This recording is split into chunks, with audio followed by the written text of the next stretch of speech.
minta terima kasih kepada Bapak sudah ada waktu untuk Ya, kita untuk tanya sedikit. ya. Kalau dengan Bapak siapa nama lengkap? Dengan CS Jonaga. Oh, ya. Terima kasih Bapak. Kami dari FKIP Sejarah, Prodi Sejarah dari semester 2. Kami ingin mau menanyakan beberapa hal yang terkait dengan sejarah gereja Kota Kupang, Bapak. Jadi pertanyaan pertama yang sudah kami buat itu bagaimana sejarah berdirinya gereja Kota Kupang. Mungkin Bapak bisa jelaskan tentang sejarah berdirinya Kota Kupang. Iya, kalau berdirinya gereja Kota Kupang itu udah sejak tahun 1614. Tepatnya itu tanggal 13 Agustus 1614. Jadi kalau dengan ini tahun di bulan Agustus nanti tanggal 13 berarti udah 409 tahun. Gitu. Jadi berdirinya tanggal 13. Lebih 4 tahun. Ya, 4 tahun. Untuk apa sendiri Bapak, bangunan ini sendiri sebelumnya itu sebelum dijadikan gereja, bangunan ini difungsikan untuk apa, Pak? Di gereja gitu. Pokoknya seperti yang kita dengar tadi juga Dari beberapa dijelaskan sumber ya, menyatakan bahwa ini dulunya gudang senjata. Oh tidak, itu hanya peristiwa sejarah di mana itu zaman Jepang. Ya. Gitu. Jadi tahun 1942 kalau tidak salah itu kemudian Jepang kan datang gitu, untuk menjajah. Terus kemudian mengalahkan Belanda, ya. Iya. Terus kemudian datang, akhirnya kemudian gedung gereja yang tadinya sebagai tempat ibadah dipergunakanlah sebagai gudang gudang amunisi, terus kemudian tentara, bahkan kandang kuda, seperti itu. Pokoknya tempat mereka lah begitu. Sebelumnya sudah pernah memang gedung gereja. Iya, gedung gereja, hanya oleh karena mereka datang begitu, akhirnya sudah dipakai karena ada gedung yang representatif untuk bagus. mereka berdomisili, tempat tinggal, akomodasi untuk pertahanan begitu ya. Mereka pakailah gedung itu. Gedung ini kan tidak pernah berubah, gedung ini kan besar. Pada waktu lalu ini sudah yang paling besar sebenarnya. Gitu. Gedung paling besar sehingga dipakai, dimanfaatkan untuk kepentingan tentara gitu. Itu sih untuk sejarahnya. Mungkin untuk berikutnya Bapak, ya pada awal didirikan gereja ini apakah pernah terjadi penolakan di antara jemaat setempat? Oh tidak. Oh tidak bisa tolak. Nah mungkin tolak kita dahulu kok. Ini dapat abad. Anggap saja ini yang lain pendatang kan gitu. Ya memang dulu itu ada karena sebelum Belanda datang itu kan sebenarnya lebih dahulu itu kan sudah ada kerajaan. Ya kerajaan kerajaan Helong toh, Raja Helong gitu ya, Bislising, Raja Bislising gitu. Maka kemudian raja itu juga yang kemudian percaya, artinya menerima, artinya orang Kristen ya, teman-teman kita yang Kristiani kan begitu. Kemudian percaya, terus kemudian mau dibaptis begitu. Nah pada tanggal itu yang kemudian gereja menetapkan tanggal itu karena keinginan Raja Kupang pada waktu itu, Raja Kupang untuk mengambil untuk dibaptis begitu. Nah berdasarkan itulah kemudian kita menjadi satu titik langkah awal di mana berdirinya gereja begitu. Nah sedangkan untuk pertanyaan kakak itu ya penolakan ya tidak lah, jadi tidak ada penolakan untuk itu karena gedung ini lebih dahulu. Yang ada pada waktu itu ya penduduk sekitar ya, kebanyakan Helong, terus kemudian pada waktu berdirinya ya, kan sebenarnya gereja ini kan bukan mulai di sini dahulu, kan dulu di Benteng begitu. Di Benteng sekarang 743 itu kan mulai dari situ. Nah, semakin banyak umat begitu ya, tidak bisa lagi ditampung di situ, akhirnya kemudian dicari tempat di sini gitu. Nah, jadi untuk menolak tidak ya, karena kebanyakan kita terus kemudian orang Chinese kan lebih dahulu di sini. Nah, orang Chinese kan orang tidak mau, yang penting mereka berdagang, tidak ada hubungan dengan apa-apa. Yang penting perdagangan mereka jalan bagus, baik, seperti itu ya. Oke, apakah pendirian gereja ini dana yang dibutuhkan berasal dari pemerintah atau tidak? Swadaya. Dari sejak awal itu swadaya. Swadaya. Dalam sejarah itu kita sudah tulis bahwa ini awalnya sejarah. Memang ada seperti bantuan dari awal ya, sejak berdirinya gereja ini dari bantuan dari Belanda, tapi kebanyakan swadaya dari awal swadaya. Jadi menggerakkan umat untuk melakukan memang desainnya dari mereka ya. Hmm. Desain, karena ini kan desainnya ala Eropa dari pemerintahan Belanda. ya, dari pemerintahan Belanda. Tapi menggerakkannya swadaya. Kalau kakak nanti kalau misalnya kakak lihat prasastinya Hmm. itu jelas itu dalam bahasa Belanda Iya. pada masa ini, terus kemudian berdasarkan swadaya swadaya umat itu ditulis dalam bahasa Belanda itu prasastinya ada kan begitu. Jadi kita tidak karang gitu, bahwa ini sebuah swadaya menggerakkan potensi Prasasti. ada di depan gereja. Yang ada di depan gereja. Nah, Mungkin katong mau kembali sedikit tadi Be, agak bingung.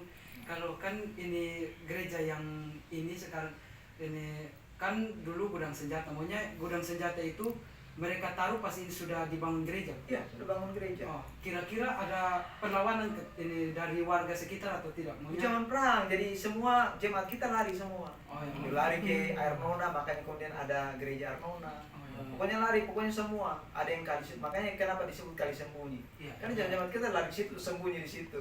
Oh. Nah, pokoknya ke mana-mana tempat begitu. Tapi kemudian dari situ dah kemudian cikal bakal jemaat-jemaat berkembang. Kebetulan yang saya buat sejarahnya gereja yang kedua Kota Kupang di Wesap. Gereja Betul. Mungkin Iya, itu salah satunya. Tapi kan kebanyakan yang jemaat-jemaat kita itu kan melarikan diri pada masa itu kan, lari ke Air Nona, terus kemudian dari situ kemudian berdiri gereja Air Nona, pokoknya begitu ya, ke Air Nona yang mana yang air ke bawah itu kemah ibadat, begitu, Ya. lari seperti begitu.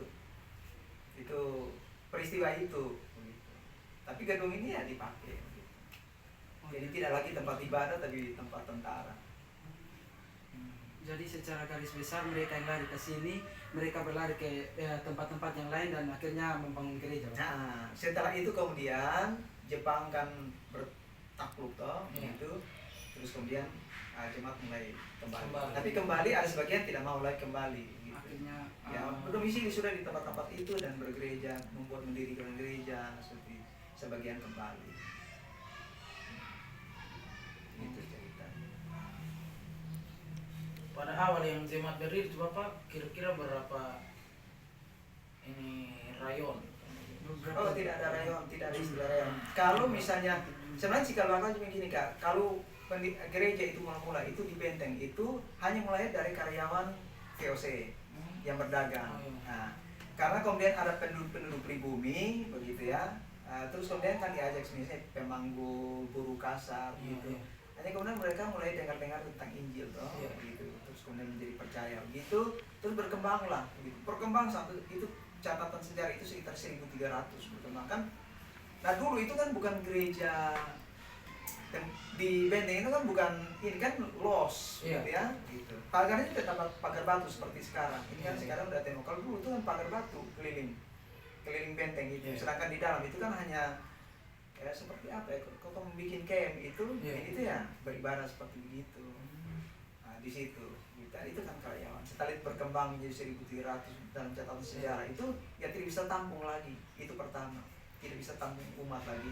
Tapi kedua juga ada sesuatu yang rahasia gitu kan, itu pusat ketentaraan juga, perdagangan tapi juga pusat pertahanan juga, sehingga Belanda tidak mau bahwa ada hal-hal yang bersifat rahasia begitu kenegaraan yang tidak boleh orang ketahui. Doanya sudah jangan lagi di situ karena sudah banyak orang, tapi juga dari sisi apa begitu mesti ada sesuatu yang mesti dirahasiakan. Akhirnya sudah dicari tempat dan ini tempatnya. Kurang lebih sejarah berdirinya seperti itu. Bapak. Iya, iya.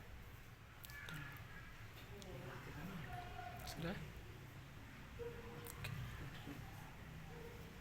Ya kalau kemarin itu teman-teman kan sampai tanya apa peninggalan Iya, peninggalan. Nah, jadi peninggalan itu ya gereja. Jadi yang paling pertama itu peninggalan gereja. Gedungnya. Nah, gedungnya. Kenapa? Karena begini. Sebenarnya pada waktu itu, sebenarnya gereja ini bukan hanya peninggalan ansih begitu. Karena tatkala misalnya bangsa yang kemudian datang untuk datang misalnya untuk datang ke Indonesia khususnya Kupang itu kan mereka membawa 3. Pertama yaitu pusat pemerintahan. Iya. Makanya kemudian di Belanda ada, terus kemudian sebenarnya Portugis kan Digeser. digeser ke Olkusi, Iya. pokoknya ke diri begitu. Nah seperti itu, terus kemudian itu pusat pemerintahan. Terus kemudian pusat perdagangan. Ya. Pusat perdagangan itu ya di benteng itu, begitu, karena masih ada bekas dermaganya Ya. kan, yang sekarang masih Yang dipertahankan, di situ. tidak boleh dihancurkan karena Ya. itu bekas itunya. Terus kemudian pusat keagamaan. Pusat keagamaan ya gereja itu ada seperti itu. Tapi dari sisi sejarah juga pusat keagamaan berkembang. Misalnya kemudian ada masjid, Ya. gitu ya. Terus kemudian itu kan itu ya. Kenapa ada katedral kan itu kan seperti begitu. Jadi itu membawa ini. Ya, karena itu beta bilang ke teman-teman yang datang itu bilang, ya salah satu bukti sejarahnya itu ya gereja gitu. Itu pertama. Tapi juga ada perlengkapan-perlengkapan. Nah, makanya beta bilang kalau mau ke museum bisa di museum, kan ada kita museum situ ada misalnya lonceng itu artefaknya. Ya. Ada radio yang dipergunakan, ada keyboard organ Ya. yang pernah dipergunakan begitu. Ada stensil begitu. Itu yang kalau peninggalan-peninggalan sejarahnya. Juga terus ada toga-toga yang dulu pendeta-pendeta Belanda pakai. Tapi kita belum taruh karena museumnya kan belum aman, gitu. Takut hilang. Jadi kita masih simpan. Terus kemudian ada bongkahan. Kan ini daerah ini semua ini kan daerah istilahnya Kaisalun. Kaisalun itu artinya daerah di mana cendana. Ya. Ini cendana banyak di sini dulu begitu. Makanya kemudian ada bongkahan cendana yang kita simpan yang kita belum taruh di museum. Nanti tata baik-baik nanti kita taruh bongkahan besar. Itu bukti ya, peninggalan-peninggalannya ada. Sedangkan peninggalan Jepang itu tidak ada. Gitu. Setelah mereka kalah, mereka bawa semua. Jadi tidak bukti. Kecuali misalnya teman-teman kalau jejak sejarah yang di luar daripada gereja, yang tidak ada hubungan dengan gereja baru kakak dapatkan, misalnya gua, Gua Jepang gitu. tapi itu sudah tidak ada Iya, hubungan dengan kalau dengan gereja. murni dari Belanda. Ya.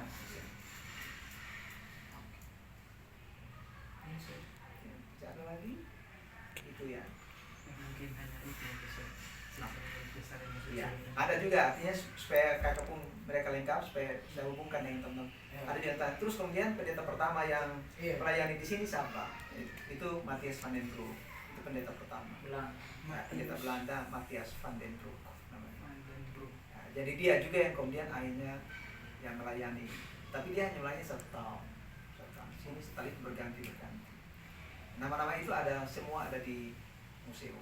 Ya, kalau kakak mau pergi lihat siapa-siapa pada zaman VOC ada di situ. Terus perkembangan gereja Protestan dan seterusnya ada di situ perkembangan.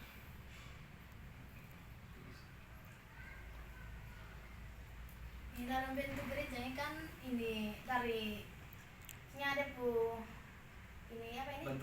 Bentuknya itu dari dulu sampai sekarang iya, sama atau direnovasi? bentuknya sama. Kalau sebenarnya ada penambahan lalu itu depannya itu dikasih menara.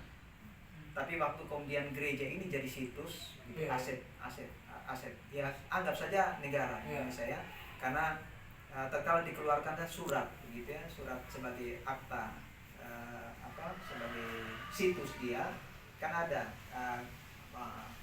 masjid di Aceh, terus kemudian di Jakarta dan kemudian ini begitu. Akhirnya kemudian harus tidak boleh lagi ada menara depan gitu. Karena sehingga menara itu dihancurkan, jadilah bentuk ini. Jadi yang bagian belakang itu bukan aslinya. Ini hanya penambahan saja karena jumlah jemaat itu tambah banyak. Yang asli itu yang gedung yang persegi 6. Terus kemudian keaslian juga udah berubah dari soal arsitekturnya, interiornya. Interior dalamnya itu kan sebenarnya dulu kayu. Gitu. Tapi oleh karena dia sudah sangat lama, ratusan tahun gedungnya, sehingga kan gedung itu kan rontok, plesteran rontok. Gitu. Hanya kemudian dibuatlah, diakali supaya dia jangan rontok, kita plester kemudian tempel dengan keramik, gitu supaya kadang-kadang kan anak-anak kan kalau datang, dia kan suka copot-copot kan begitu. Begitu juga ini papannya, kan orang suka, kayak kita dulu begini kan suka pakai kuku, garu-garu, papan toh. Nah ini, jadi hanya dirubahlah bentuk keramiknya tidak diganggu. Terus kemudian interior luarnya juga kita rubah karena dia sudah rontok-rontok. Jadi bagian bawahnya batu alam kita pakai. Nah, tapi aslinya tidak. Aslinya tembok lurus. Jadi ketika direnovasi itu hanya interior dalam Interior dengan atap. Kalau dulu atapnya kan dulu itu sirap. Ya. sirap itu yang seperti apa? Sirap itu dari apa ya? Seperti sirap itu lempengannya, lempengan persegi ujungnya segitiga begini, baru kemudian disusun. Ini sama, ini kan museum sekarang kan rumah asisten residen. Ya. Rumah asisten residen dengan gedung ini sama, atapnya sirap, atapnya sirap. Nah, bisa kakak googling apa itu sirap. Nah, tapi bentuknya gitu. Tapi karena waktu direnovasi itu kan tidak ada lagi sirap pada waktu itu, sehingga kemudian dipakai semen. Susah dapatnya, gitu. Susah dapat sirap itu. Berarti dari segi bentuk bangunan sendiri itu sama, hanya sama interior sama, yang diganti. interior dan atapnya. Ya, karena mungkin usia yang sudah Nah, lama. usianya, terus bahannya Iya. kita tidak bisa dapat lagi. Tapi asli semua. Itu atap, konstruksi atapnya, konstruksi atapnya kan dari ujung sampai ujung itu balok yang itu tidak tahu mereka angkut dari mana. Itu kan sekarang kan balok-balok itu kan paling panjang 6 meter, Iya. paling 4 meter, 4 sampai 6 meter. Ini tidak, dari ujung sampai ujung balok bentangan. Sama dengan ini asisten presiden bentuknya. Jadi mereka bikin plafon apa tuh tidak pakai tulang tulangan lagi karena bentangannya udah jalan. Jadi mereka tinggal pasang triplek PVC atau plafonnya, terus kemudian mereka langsung bor. Iya. Gitu, karena tulangnya udah ada. Tulangnya bukan kecil-kecil, tulangnya balok semua. Jadi konstruksinya asli semua, belum ada perubahan. Tiangnya juga ada satu tiang yang patah waktu itu, ada di situ, ada kita datang situ tiang, hanya satu saja. Karena kebutuhan retak, jadi kita takut untuk sudah sekalian kita ganti aja. Tapi bentuk tiang-tiang itu di dalam mungkin oleh karena kapnya berat sehingga dia mesti ada tiang tongkat yang banyak. Dan itu bahan-bahannya itu langsung diangkut dari Belanda. Konstruksi atapnya. Jadi hanya itu yang berubah. Jadi interior luar dalamnya, terus kemudian atapnya yang berubah. Tapi bentuk gedungnya tetap seperti asli. Sampai sekarang kan mungkin Bapun hitung rayon gitu kan, Iya. yang jemaatnya. Oh iya. Kalau sekarang ini kan ada 9 rayon. Kan jemaat kita itu kan sebenarnya ada di beberapa kelurahan. Iya. Gitu. Ada beberapa kelurahan kan jumlah jemaat kita itu kan ada 14.000.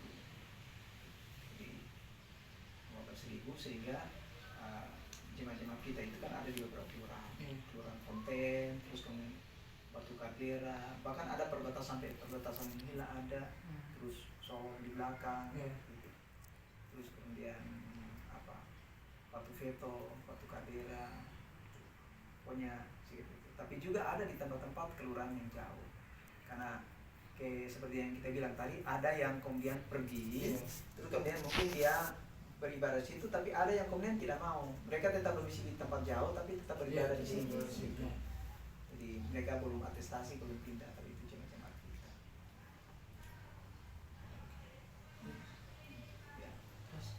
Ya baik, terima kasih Pak. Mungkin kurang lebih seperti itu yang kami ingin tanyakan kepada Pak.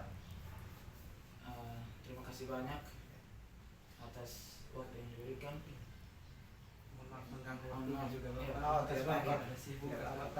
Tadi kan saya masih ngajar, terus masih ada kegiatan.